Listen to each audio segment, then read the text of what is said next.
This is the Astros Postcast, your instant game reaction for the Houston Astros, part of the Locked On Podcast Network, your team every day. In a season that has continued to be up and down, guess what happened again today? The same thing. The trend continues for the Houston Astros as they drop these series to the St. Louis Cardinals, and they have now gone 13 consecutive games where they've gone win-loss, win-loss, win-loss, win-loss. Can we ever get off this ride? Please, it is annoying. I'm almost at the point where I would take 2 straight losses, not really, just to get off of this bizarre trend that we are all having to witness on a daily basis. Hello and welcome this afternoon, early afternoon. I guess if you're going to lose, do it in the middle of the day and get it done before 3 o'clock. I don't have a problem with that. We got the rest of our day to do whatever we darn near please. I'm your host for the Astros Postcast, Locked On Astros Postcast. I am Michael Connor. Thank you for dropping by and saying hello if you're watching live or watching later on. Of course, don't forget to hit subscribe to the channel. Appreciate that. The episode today is brought to you by Gametime. Download the Gametime app, create an account, and use code LOCKEDONMLB for $20 off your first purchase. We got a lot to get into, but the number one thing I think that we're walking away from this one with. This is what you'll be talking about. I feel like I'm in Groundhog Day. Because what I'm going to tell you here is that we're going to be talking about the same thing. How hot and cold this team is. How inconsistent they are. They have one night where they look good. And they have one day where they look terrible. Overall, the one consistent theme that they've had this season is that they can't hit to save their lives most of the time, even when they win. But it's just the continued trend. They cannot figure out a way to get out of their own way. They cannot have 2 straight good days. And there's a lot of theories that you can put together for it. I'm a person that likes to live in the world of facts. And here's the facts that I have. I know that they did very little to upgrade this baseball team in the offseason. They shuffled the deck in a few places. They shipped out probably their overall best player. They let one of their other best players walk, who also happened to be something that people discount, one of the true heart and soul pieces of the team. And they've come into this season, and I hate when I see people go with the lazy things that get said about, baseball and whatnot. I know it's emotions in the moment. You get mad, you get upset, and I understand it. It's not for a lack of effort. It's not that they're not having fun. It's not that they're bored. It's not all these dumb theories that everybody wants to come up with. So that's why I like to live in the world of facts. The facts is that they're going out there and they're not doing their job well enough to win consistently.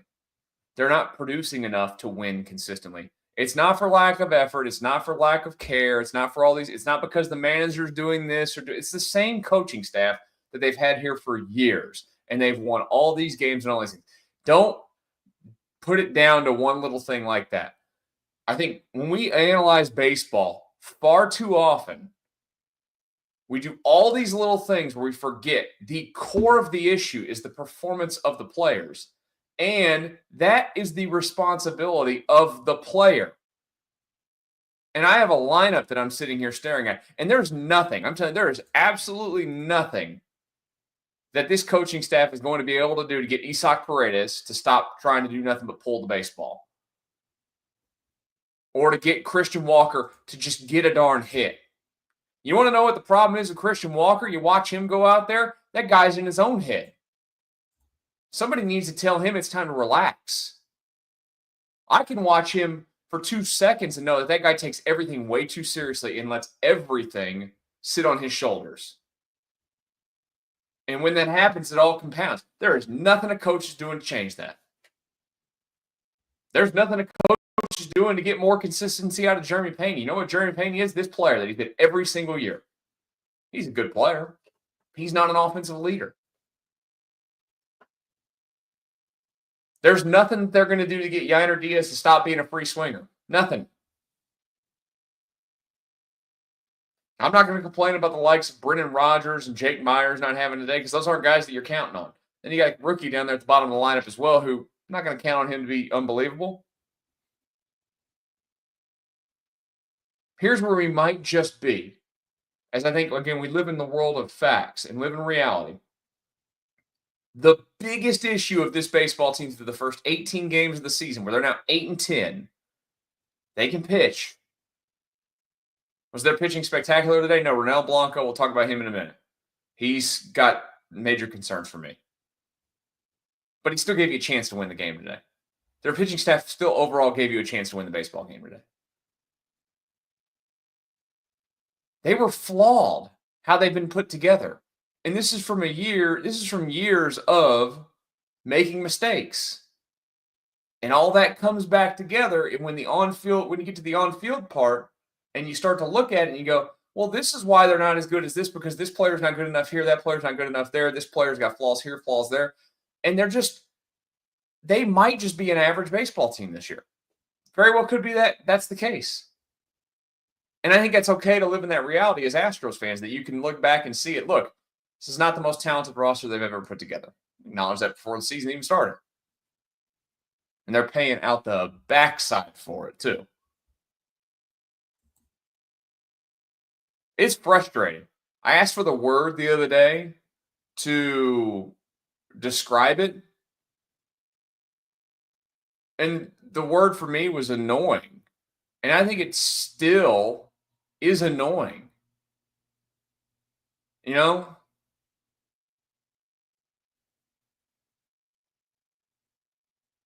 It's annoying that they go up there and they just can't get get hits in a baseball game. And again, you can sit here and scream at me about hitting coaches this, hitting coaches that. I'm not listening to it. I'm not trying to downplay what a hitting coach in Major League Baseball does. There are tweaks that they can absolutely make. You're not making a bunch of tweaks that are going to make these guys different from who they are. This is, again, about living in reality of what each player is. And I just went through it. I'll go through the lineup again real quick just so we have clarity. Because I just pulled up the comments and I already see that there's, stuff in there about hitting coaches and whatnot. Tell me what Jose Altuve is right now. Still a good hitter, right? But he's a swing merchant. There's going to be flaws in his game. He's going to strike out more than he ever has. Power's probably going to start decreasing as the years go on. I mentioned Pena. Pena is a free swinger. Pena is an aggressive swinger. Pena can hit the ball hard. Pena can hit the ball far occasionally. He does not draw walks. They've changed his mechanics. But have the results changed a lot? No. No hitting coach is changing anything at this point that's really going to make any significant difference in his career. He's going to be this guy. Like I mentioned, Isaac Paredes. They're not going to Isaac Paredes is not going to suddenly start spraying the ball to right field. No hitting coach is going to get him to start spraying the ball to right field. He has been ingrained in his mind since he's probably a little child that all he does is pull the baseball, pull the baseball, pull the baseball. He's an easy out. Is he getting some good results so far this season at times? Yes. But he is an easy hitter to game plan. He does a good job of making at bats difficult, and he draws walks and all those things. But he's an easy profile for major league teams to attack. I mentioned Christian Walker. So far, more than anything else, in his own head. But also, he can't touch a fastball up in the zone. Nobody's changing that. There's not some magic pill that a coach or a magic tip that a coach is going to give him. So all of a sudden, he starts hitting a fastball up in the zone. Is that going to hit it or not? Diaz, like I mentioned, same kind of thing as Pena. He's always going to swing at junk. He's always going to flail at stuff. And then when he connects to stuff, he's going to hit it hard. You're never going to change him. Not happening. And like I mentioned, we're not even going to bother with the other guys because those are inconsequential players. I'm a little bit frustrated with it today. Yeah, you played a Cardinals team that when you look at it, they're not going to be a great team. It's just that simple. And you can play great baseball against them, and they took 2 out of 3 from you. I really hope that we're not about to go through an entire season of this, because I'll get annoyed with it. Let's get more into it. Let's talk about Ronel Blanco's issues as well. I don't even think I can give out a player of the game today. We'll do that here in a moment on the Locked On Astros Postcast. Basketball and hockey playoffs are heating up. There's no better way to turn your sports knowledge into real rewards than with PrizePicks, the easiest and most exciting way to play daily fantasy. PrizePicks, you pick more or less on at least 2 player projections, and you're in. You can even combine players across sports, basketball, hockey, baseball, and more for your chance to win up to 2,000 times your cash. Here's what I'm picking this week. How about Luka Doncic for more than 28 points and Jason Tatum for more than 8 rebounds? Love that one right there. What I love is how easy it is to set up your lineup in under 60 seconds. PrizePicks even runs cool promos like Taco Tuesday where they discount player projections up to 25% off for up to 25%, for even more value, and payouts are fast, easy, and secure. Download the app today and use code LOCKEDONMLB to get $50 instantly after you play your first $5 lineup. That's code LOCKEDONMLB to get $50 after your first $5 lineup. PrizePicks, run your game. One more message before we get back to our Astros discussion. How about you're looking to get into a game? Well, I've got just the place for you, and that is with Gametime. There's nothing better than catching an MLB game live, the crack of the bat, the roar of the crowd, the smell of the ballpark food. And if you're looking to go last minute to a game, Gametime makes getting tickets easier than ever. With last-minute deals and all-in pricing and lowest price guarantee, Gametime takes the stress out of buying MLB tickets. Plus, ticket price drop alerts as the game ticket price drops. Prices drop as the game gets to the closer to the first pitch, meaning you can score an incredible deal. Gametime is the official ticketing partner of Locked On. And as the upcoming, as the Astros are getting ready to get back here to the house this weekend, I can count on them to make sure that they help me grab tickets that meet my needs. I love that you can also preview your exact seat before purchasing. No bad surprises when you get to the stadium. Take the guesswork out of buying tickets with Gametime. Download the Gametime app, create an account, and use code LOCKEDONMLB for $20 off your first purchase. Terms apply. Again, create an account and redeem code LOCKEDONMLB for $20 off. Download Gametime today. Last minute tickets, lowest price guaranteed.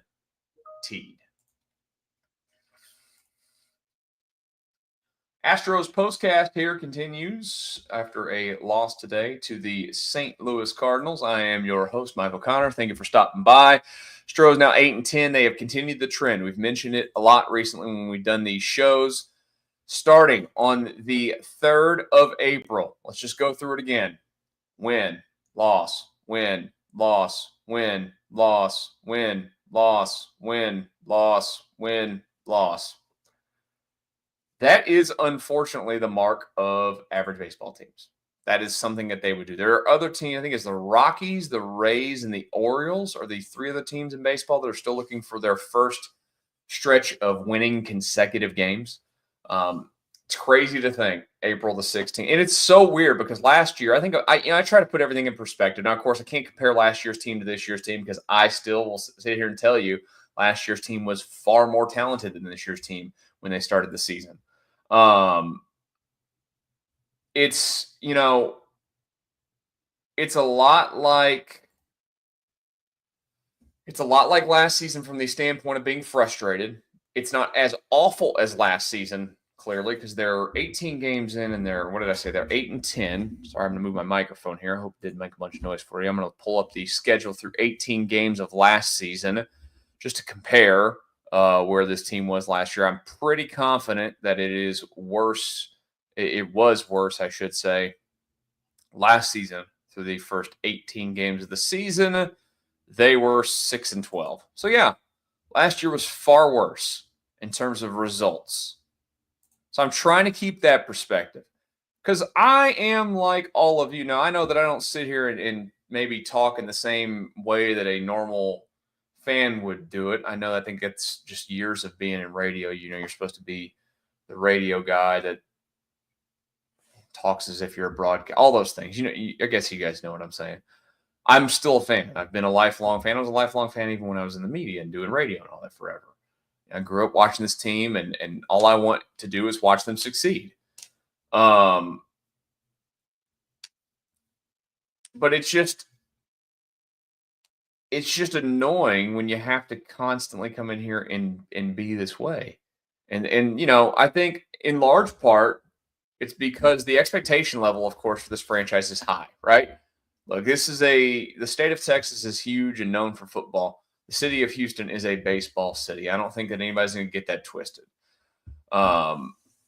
It would take the Houston Texans winning a Super Bowl to change anything. And I don't mean any disrespect to the Rockets. I mean, not even winning a championship this year, I don't think that we'd suddenly become a basketball city. We would be infatuated with them. We would celebrate them. We would love them like we would anything else. But I just think that it's hard to get past. Because look, the most successful franchise overall in the history of the city has been the Houston Astros. It is. Even before they won World Series titles, I mean, like they were maybe failures, but they won a lot. They got to the playoffs a lot in the 90s. They got to the playoffs, I guess the back half of the 90s. They got to the playoffs in the 80s. They were close in the 80s, whatever it was. They've been kind of the heart and soul of sports overall for a long time in this city. And when all this happened, it's raised our expectation level every single season. And it's okay to have an expectation level like that. And it's okay to go into the season when they do this kind of thing and be frustrated. We all want this golden era that we've all talked about to continue forever. The reality of it is that, nothing's gonna last forever. It might be the end of it. That's okay. But, I would just like to have a couple of wins in a row, please. And that's going to be hard this weekend. They got the day off tomorrow, thank goodness. But they're going to come back to town. They got a tough one this weekend. Hottest team in baseball. The San Diego Padres will be in town. It's going to be tough. They're going to go with Ryan Gusto on Friday up against Kyle Hart. Saturday, Hayden Wesneski against Michael King. And then Sunday is going to be, by the way, Sunday night is a Sunday night baseball game. Framber Valdez versus Dylan Cease. Plan for Sunday for me. Planning on knocking out Astros. And I'm not going to lie to you, it's going to be the quickest version of this show. Rockets start the playoffs that night. We're going to do Rockets over on the Locked On Houston page as they get their first round against the Golden State Warriors going. But before we get out of here, I do want to talk about Ronel Blanco today. Ronel Blanco is playing with fire all season. This is a guy that had a brutal spring. He's a pitcher that lives on margins. Not a massive fastball. Can run it in the mid-90s. Not electric breaking stuff. His changeup is his peak pitch that he really gets guys out with. He's coming off the most he's ever pitched in his life last year. And if you don't think that has an effect on a guy, then next year, you're lying to yourself. I think that we are seeing, in part, the effect of pitching so much last season, probably internal expectation level of now being a guy, and then bad results from it. I have zero confidence right now that he is going to consistently get outs. He settled for a moment in today's baseball game, but for the most part, he found his way to traffic every inning. We all know that he can have issues with walks. He had issues with walks today. He got a bit unlucky in that fifth inning. I mean, a bunt that the tip of the ball or the seam of the baseball basically is touching the chalk line as Isaac Paredes decides to pick it up. Just don't even pick it up until it completely stops. And he didn't wait. And I just don't understand. Again, this is when you're not using your head out there completely. You're not involved in all the ways possible. And then I forget who hit the ball right after that, just off the end of the bat, little bloop into right field. And then Nootbaar, I guess it was Sagassi. I don't even know how to say his name. Sagassi that hit that because Nootbaar came up and bopped a 3-run home run off of him to dead center. But I think when you just watch him this season, I think it's a constant holding your breath with Ronel Blanco. I think he's got time. They need him. But I think if he continues to kind of pitch to where he's not completely trustworthy and the Astros get healthy in some spots, if eventually Arrighetti comes back, McCullers comes back, I think there's a chance you see Ronel Blanco, if they've got too many guys to fill a rotation, there's a chance at some point Ronel Blanco, finds his way out there to the bullpen again. I think it's a little bit of ways it's a ways off from that happening. I'm not giving out a player of the game today. I don't think there's anybody worthy of getting a player of the game today. Even Altuve with 2 hits today. The Astros only had 4 hits. There's 2 singles. They weren't consequential. I'm not giving out player of the game today. Sorry. Just not happening. And that's kind of disappointing too, because you get the first two guys on. They should have scored 2 runs in the first inning, but of course, in Astros fashion, they didn't. So they scored just 1, have 4 hits, drop the series to the Cardinals. After the game wraps up Friday night, make sure you're back here. We'll be live as soon as the game ends for the Locked On Astros Postcast, just like we did here today. I hope you guys have a great rest of your Wednesday afternoon. I'm going to go forget about this one and work in my yard. Enjoy your time. We'll talk again Friday night after Astros and Padres on the Locked On Astros Postcast.